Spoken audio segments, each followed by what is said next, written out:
Brothers and sisters, President Nelson has asked that I handle the business of the solemn assembly for which we are gathered today.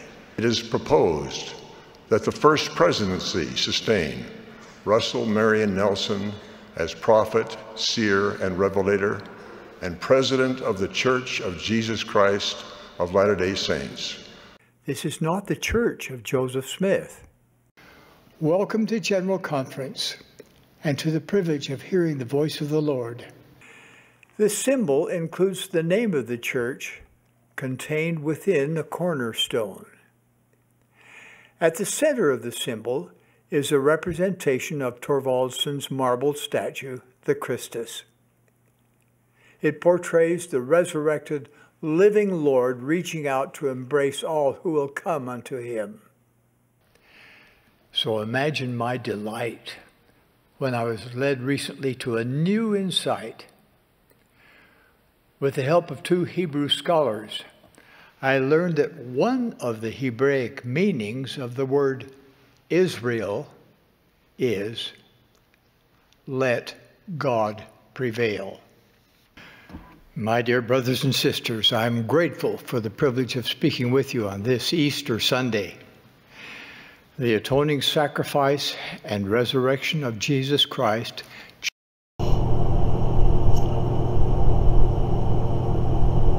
Travis Wayne Goodsell, Thinker of Thoughts, did a video clip about an hour ago from the Young Single Adult devotionals, worldwide devotionals that they did.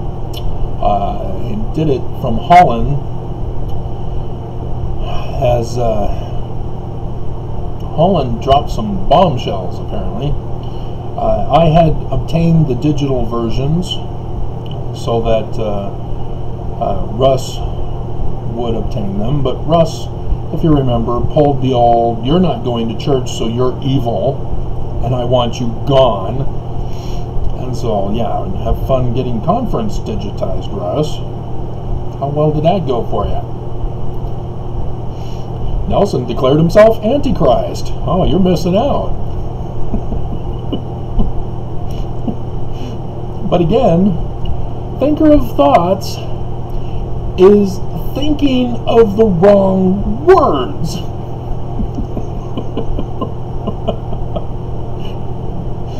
And Mormons are doing this. Ex-Mormons, sorry.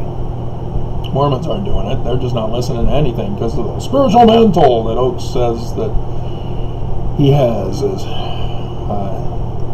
Thinker of Thoughts did that one too.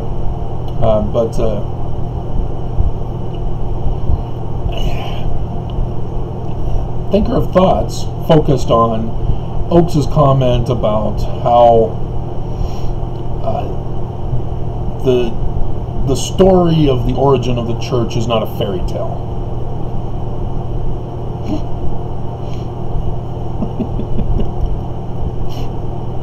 And though that is funny, if you've not listened to my videos about the actual church history that no one else is giving you, because nobody else is doing the research, I explain why in other videos as well.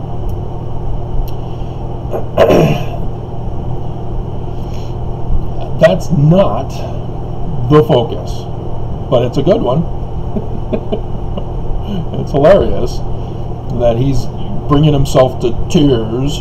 It's not fake. It's not false. It's true. I testify it's true.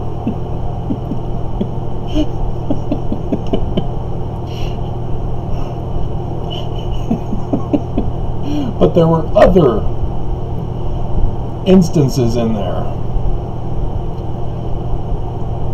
such as saying that you guys, speaking to the young adults, you guys can become perfect, just like brother and sister so-and-so and brother and sister so-and-so.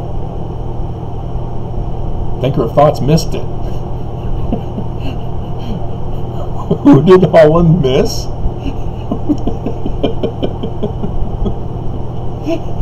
He didn't say himself. You'll never be perfect like me.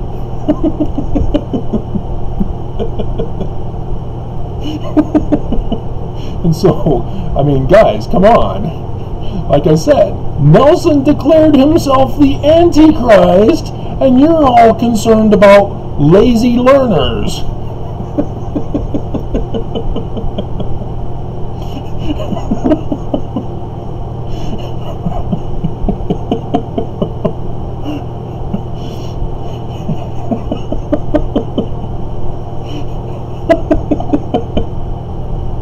Oh man, it's just been a slow rise every conference with Nelson. Presenting an idol in conference, taking away the high priest group, taking away teaching, so that there was no line of communication during a pandemic, causing the pandemic, saying he's going to cure it with gratitude. Because the 2 coronavirus fasts failed.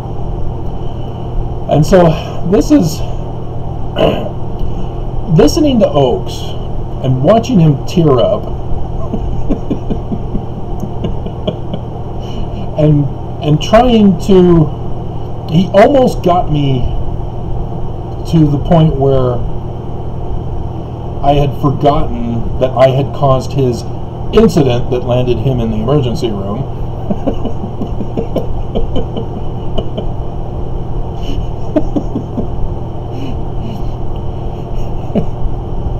And so here's the dilemma I'm almost getting caught up in.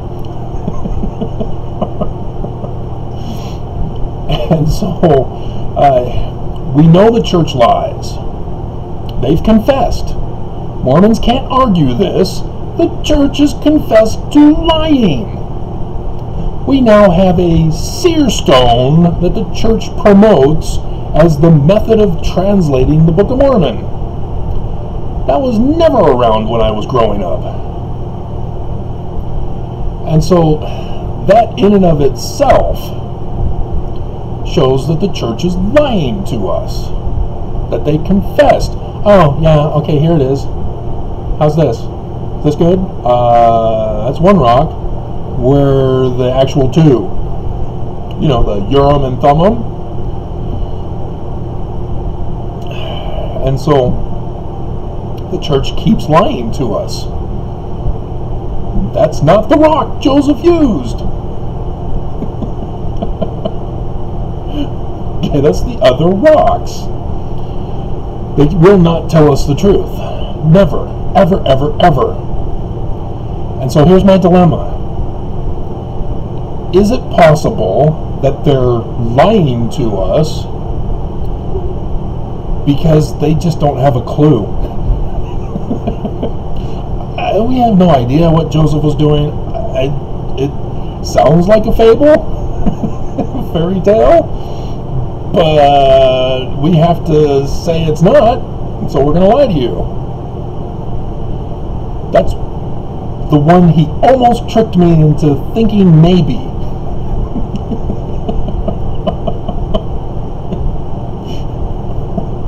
And the other is, they know full well what they're doing. They know exactly why they're lying. I just did the video on why they're lying. And they're afraid of it. And so, I don't buy into the fact that they're completely ignorant about how the church got started. I've long since dismissed it, especially after I confront them with the carved in stone evidence on the keystone of the arch of the doors of the Salt Lake Temple. You just can't say you're completely innocent and ignorant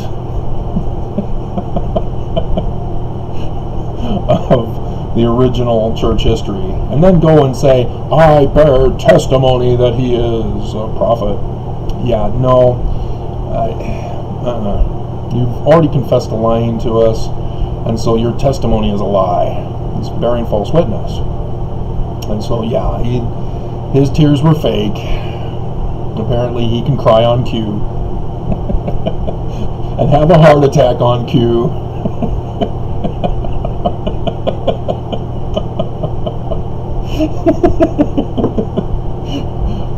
Travis Goodsell presented evidence to the court this morning that the inverted pentagram is at Temple Square.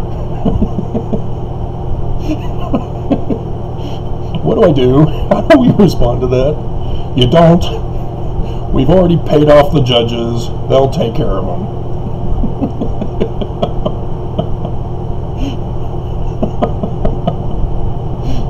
So, yeah, I'm not buying it.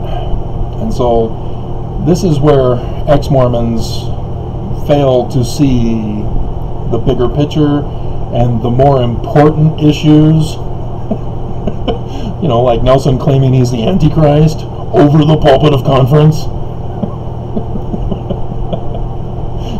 It's because they don't do the research to find out the true history, as I did.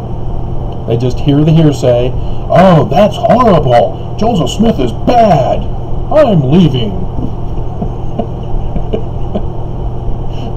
That's not why you should be leaving.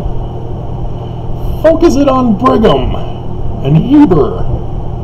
There you go. Now you can leave and be honest about it, rather than spreading the lies that the church wants you to spread. I'm the Antichrist.